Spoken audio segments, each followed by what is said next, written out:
सुगस आज के दिन सुज़लों एनर्जी लिमिटेड ने क्वार्टर फोर के रिजल्ट्स अनाउंस कर दिए और जो आप स्क्रीन पर देख रहे हो ना, ये ज्यादा कुछ नहीं है।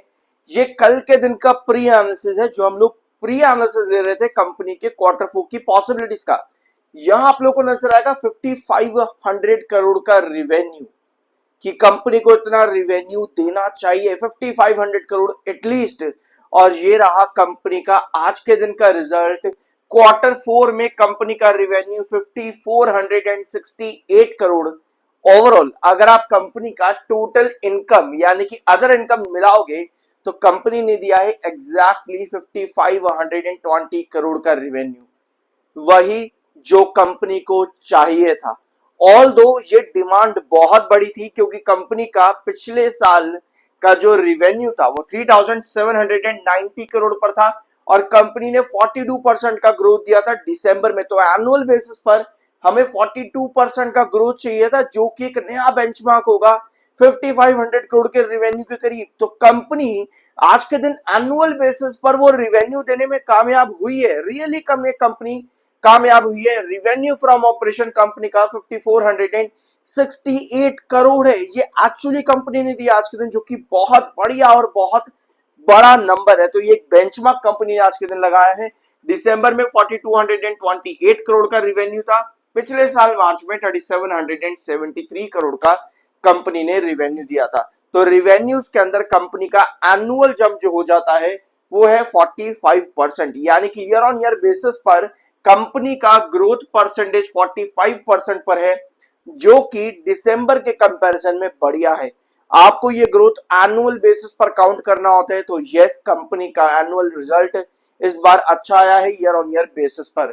ठीक है, टोटल इनकम कंपनी की हो जाती है 5520 करोड़ की, और जो कि दिसंबर में थी 4258 और पिछले साल 3825। तो पहला सेगमेंट बहुत बढ़िया कंपनी ने दिया है। अब आते हैं कंपनी के टोटल एक्सपेंसेस पर। तो खर्चे कंपनी ने कितने किए हैं 4757 करोड़ के मार्च में। दिसंबर में थे 3691 करोड़, पिछले साल मार्च में 3273 करोड़। तो ये एक्सपेंसेस ज्यादा नजर आ रहे हैं, लेकिन अगर हम इसको रिवेन्यूज के नंबर्स के कंपैरिजन में देखेंगे तो ठीक है कंपनी के एक्सपेंसेस। बट एक चीज और यहां पर नोट करना, आगे जाने से पहले मैं आपको एक पॉइंट और बताता हूं जो मैंने कल भी डिस्कस किया था आपके साथ में प्री एनालिसिस के अंदर। वो ये था कि पिछले साल मार्च के अंदर नोट करना इस चीज को, कंपनी का डेफर्ड टैक्स आया था -114% का, जिसकी वजह से कंपनी का प्रॉफिट जो था 1181 करोड़ पर था। तो वो प्रॉफिट को मैच कर पाना कंपनी के लिए नामुमकिन है, क्योंकि इतने बड़े प्रॉफिट के लिए कंपनी को डेफिनेटली वापस से डेफर्ड टैक्स देना पड़ेगा, और ये हर बार नहीं होता है। तो प्रॉफिट ग्रोथ आपको उतना नहीं मिलेगा। अब कंपनी में देखते हैं आज के दिन प्रॉफिट कितना है। So net profit before taxes और आफ्टर टैक्सेस अभी हम देखते हैं। पहले हम बिफोर टैक्सेस देख लेते हैं। तो यस, बिफोर टैक्सेस में कंपनी का नेट प्रॉफिट है 833 करोड़ का, 833 करोड़। और आई बिलीव पिछले साल अगर आप देखोगे कंपनी का प्रॉफिट 551 करोड़ का था और दिसंबर में 566 करोड़। भैया ये कंपनी का प्रॉफिट बिफोर टैक्स है, and what I believe is that company का प्रॉफिट बिफोर टैक्स एक्सेप्शनल है। ये रिजल्ट, अभी मैं प्रॉफिट आफ्टर टैक्सेस पर नहीं आया हूं, क्योंकि आफ्टर टैक्सेस कंपनी के प्रॉफिट डेफिनेटली डेफर्ड टैक्स ना आने की वजह से कम ही आएंगे। बट यस, ये नंबर कंपनी का बहुत बड़ा नंबर है। 833 करोड़ का प्रॉफिट बिफोर टैक्स कंपनी ने दिया है, जो कि एक्सेप्शनल है। अब आते हैं कंपनी के प्रॉफिट आफ्टर टैक्सेस पर। तो प्रॉफिट आफ्टर टैक्सेस कंपनी का बन जाता है 1114 करोड़। वन सेकेंड, कंपनी ने इस बार भी डेफर्ड टैक्स दिया है। यस, ये रहा कंपनी का डेफर्ड टैक्स 284 करोड़ का। पिछले साल भी कंपनी ने डेफर्ड टैक्स दिया था, जो कि 600 करोड़ का था, यानी कि कंपनी के पास मिला था, बेसिकली आप ये कह सकते हो। तो पिछले साल डेफर्ड टैक्स कंपनी का 600 करोड़ था, इस बार भी डेफर्ड टैक्स है 284 करोड़, लेकिन पिछले साल से कंपैरिजन पे काफी कम है, काफी कम, लगभग आधे से भी कम है। तो यस, उसका नुकसान कंपनी के प्रॉफिट आफ्टर टैक्सेस यानी profit for the period company का बन जाता है 1114 करोड़। पिछले साल था 1180 करोड़ का, और कंपनी का दिसंबर का प्रॉफिट 445 करोड़। तो डेफर्ड टैक्स में सारा का सारा गेम खेल लिया गया है। यही चीज हम कल प्री एनालिसिस में भी डिस्कस कर रहे थे कि डेफर्ड टैक्स आ पाना मुश्किल है। तो हम प्रॉफिट बिफोर टैक्सेस में अगर कंपनी का ग्रोथ मार्क करेंगे तो कंपनी कल के दिन बढ़िया प्रॉफिट प्रोवाइड करेगी, और कंपनी ने बढ़िया ही नहीं एक्सेप्शनल प्रॉफिट बिफोर टैक्स दिया है। बट डेफर्ड टैक्स इस बार कम आने की वजह से कंपनी का जो ओवरऑल ग्रोथ है वो यहां पर माइनस में आ जाएगा प्रॉफिट्स के अंदर।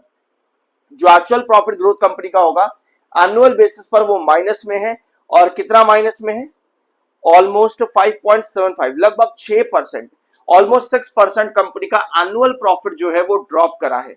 डेफर्ड टैक्स आना ये अच्छा साइन भी नहीं है, कोई बहुत बुरा साइन भी नहीं है, बट कई बार क्या होता है इससे एक सेंटिमेंटल नेगेटिविटी क्रिएट होती है। सो अगर profit at the end investors को ये नजर आती है कि भैया प्रॉफिट सेंटिमेंट गिरा है, तो वहां पर कहीं ना कहीं सेलिंग ज्यादा आती है। ओवरऑल आई बिलीव कि ये रिजल्ट एक्सेप्शनली ब्रिलियंट है, क्योंकि कंपनी ने ऑलरेडी पिछले 2 क्वार्टर्स में अच्छे बेंचमार्क्स क्रिएट करे हैं। डिस्पाइट इसके कि दिसंबर का जो ग्रोथ कंपनी का था रिवेन्यूज में वो आधा हो गया था इन कंपैरिजन विद सितंबर, 84 से 42%, बट इस बार कंपनी का रिवेन्यू ग्रोथ 45% पर है, जो कि एक्चुअली एक बेंचमार्क है। प्रॉफिट्स भी बहुत बढ़िया है, डेफर्ड टैक्स की वजह से चीजें बिगड़ी है। यहाँ पर अपने खुद के ऑपरेशनल बिजनेस का कंपनी का प्रॉफिट एक्सेप्शनल है, ये रिजल्ट मेरे हिसाब से बहुत बढ़िया है। बट सेंटिमेंटल नेगेटिविटी यहां पर कहीं ना कहीं आज के दिन क्रिएट हुई है। वो कैसे, अभी मैं आपको उस पॉइंट को भी कवर कर लेते हैं एक बार।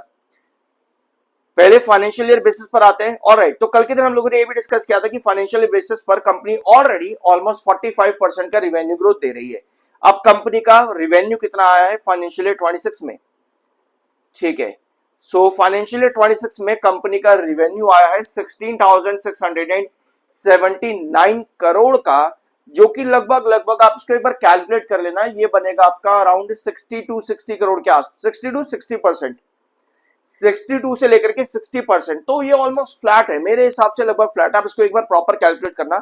67% मार्च 25 में था, अभी मार्च 26 में ऑलमोस्ट इतना ही कंपनी ने रेवेन्यू ग्रोथ दिया है फाइनेंशियल 26 में भी, और 188% ये कंटिन्यू कर पाना बहुत मुश्किल है। तो कंपनी का प्रॉफिट कितना बन जाता है, ठीक है, profit for the period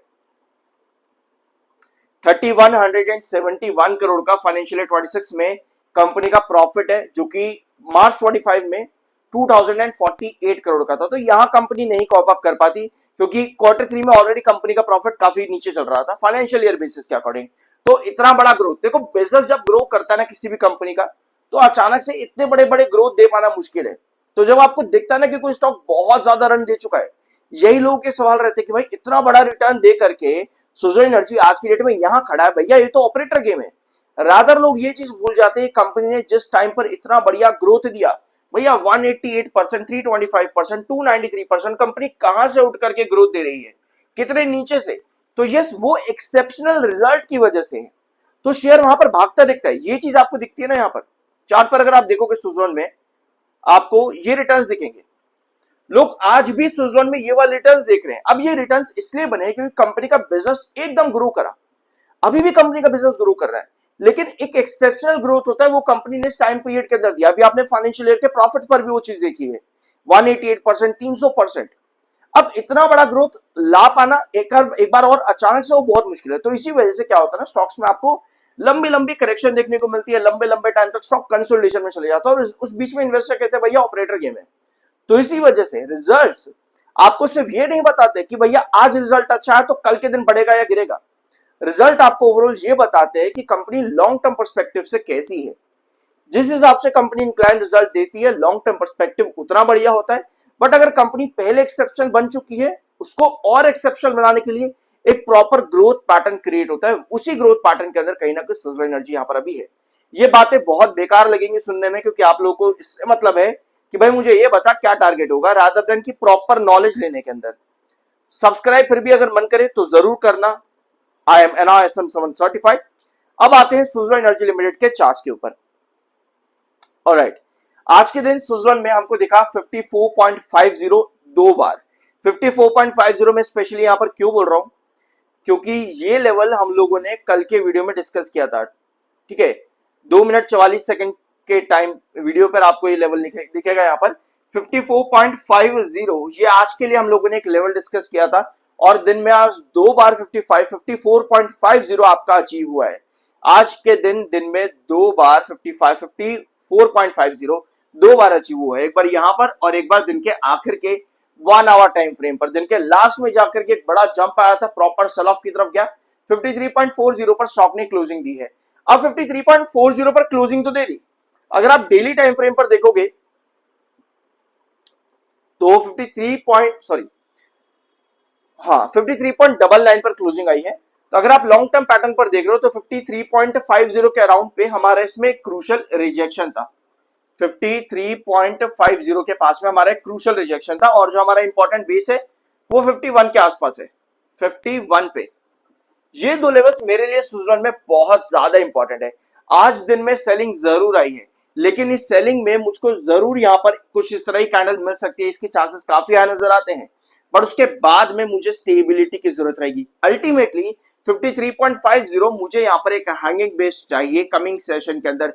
although 53.99 पर आज के दिन क्लोजिंग आई है, बिल्कुल सही बात है, लेकिन इस तरह की कैंडल जब भी बनती है कहीं ना कहीं वो इंडिकेट करती है कि एक फॉल मुझे यहां पर मिल सकता है। इसी वजह से 53.50 बस यहां पर मैं एक हैंगिंग बेस लेकर चल रहा हूं, ताकि सस्टेन करे स्टॉक अपने इस कंसोलिडेशन को, जो कि 51 से 53.50 के ऊपर है। रीजन ये है कि एक लंबे टाइम के बाद में स्टॉक ने 200 EMA को ब्रेक किया है, जो कि टेक्निकली एक बुलिश इंडिकेशन देता है चार्ट्स को। अब आप कहोगे भाई चल ठीक है, रिजल्ट अलग हो गए, चार्ट अलग हो गए। देखो यार, हर चीजें हर पर्सपेक्टिव से समझनी जरूरी है।